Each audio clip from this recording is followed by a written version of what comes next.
Boa noite, amigos do Facebook e de outras mídias sociais, que está provocando uma convulsão, né, um congraçamento nacional, mundial, facilitando a comunicação das pessoas. Eu achei legal poder entrar nesse circuito de vídeos, porque eu acho que as experiências ficam mais fáceis de serem compartilhadas. A gente fica mais espontânea, né? Falar assim é meio que uma coisa mais natural.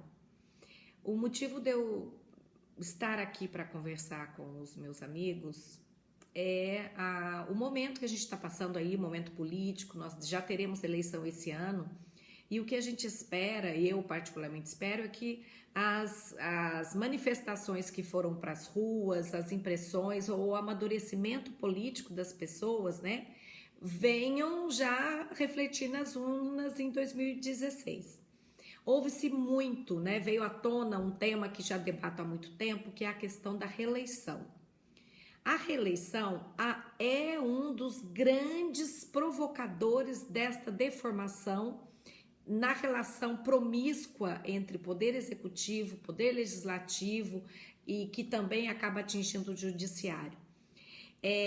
Criou-se um sistema político no Brasil que se trabalha não mais no uso da tribuna para discutir, para debater planos e ideias para o país, mas trocas no varejo, miúdas de dinheiro aqui, dinheiro acolá, para prestigiar segmentos eleitorais de um ou de outro.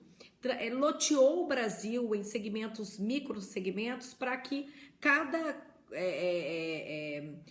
deputado, cada senador consiga continuar no poder em troca de fazer benefícios locais.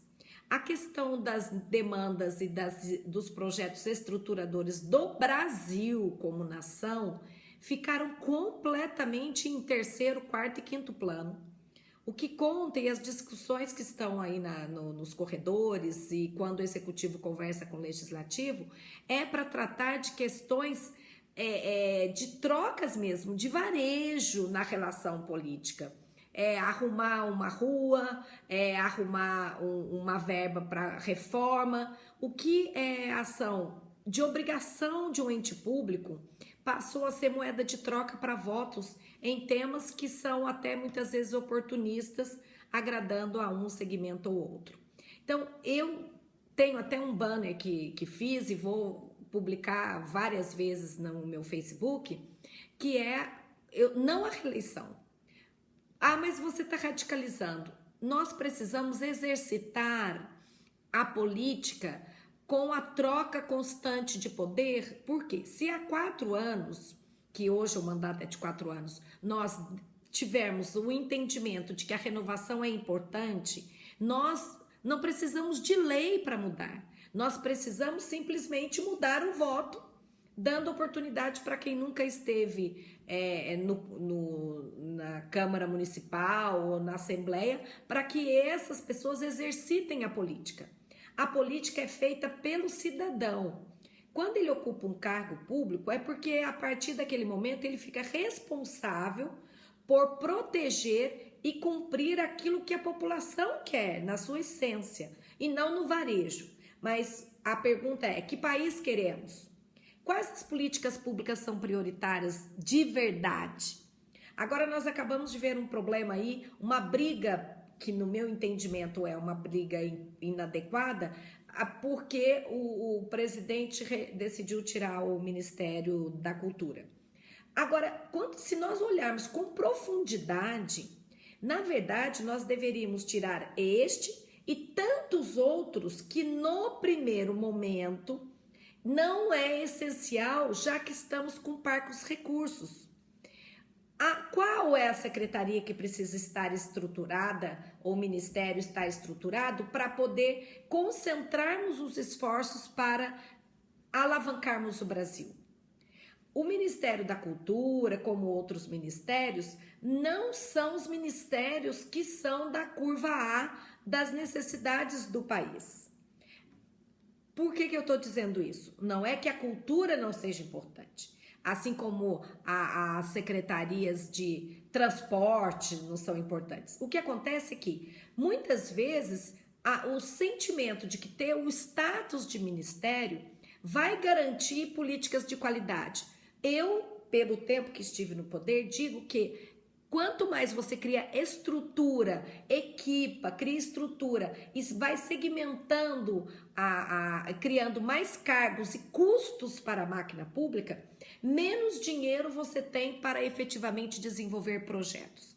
Sou radicalmente contra um ministério grande. Acho que nós deveríamos ter no máximo 6 ou 7 ministérios, porque nós temos que definir o que é essencial como ministério estruturador do país.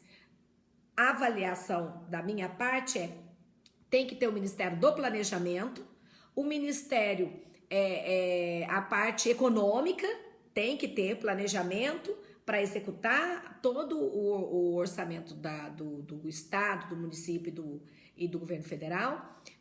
O setor que nós temos aí da equipe econômica, Ministério da Saúde, Ministério da Educação, porque são temas que são essenciais como política pública. Os demais não precisam de ter ministério para se desenvolver programas, porque os programas são definidos pelas prioridades que a sociedade entende ser importante para o país.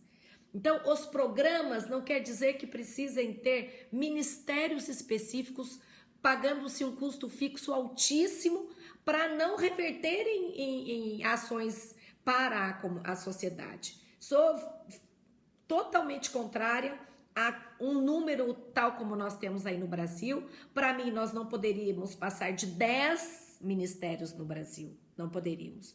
No município, nós deveríamos ter 6, 7, 8 secretarias no máximo, talvez as 10 do governo federal também. Os itens, assim como nós educamos as crianças globalmente, as nossas ações como poder público, como gestores, também têm que ser integradas. Uma ação pode servir a vários objetivos. E o que isso tem a ver com reeleição?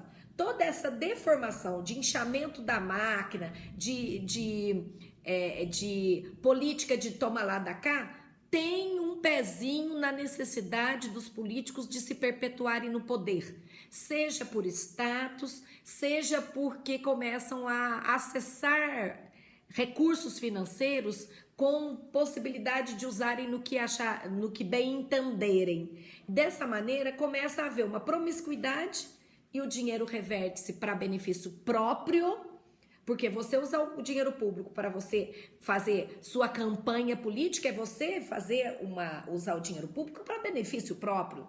Assim como se perpetuar no poder, chamar filhos para virem também, significa que que os políticos nossos estão totalmente encantados com a estrutura de poder e não querem largar aquela famosa ditado, não querem largar o osso.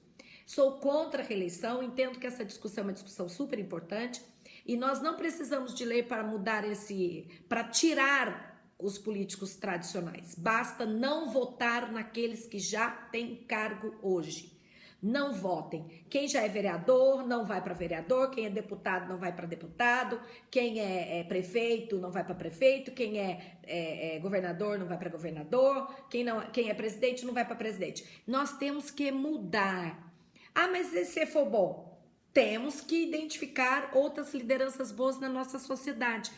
Essa radicalização de não reeleição vai cutucar o cidadão para que ele aprenda a vivenciar mais a política. Esse ano foi um ano muito interessante porque realmente se ouviu mais nas conversas e nas rodinhas nomes de poder judiciário, nomes de senadores, do que nomes de jogadores de futebol, que é típico da nossa cultura. Eu acho que nós devemos continuar amantes do futebol, porque é uma cultura muito legal, mas estar mudando o foco para questões que efetivamente podem ser estruturadoras e mudar o nosso país, significa um crescimento político.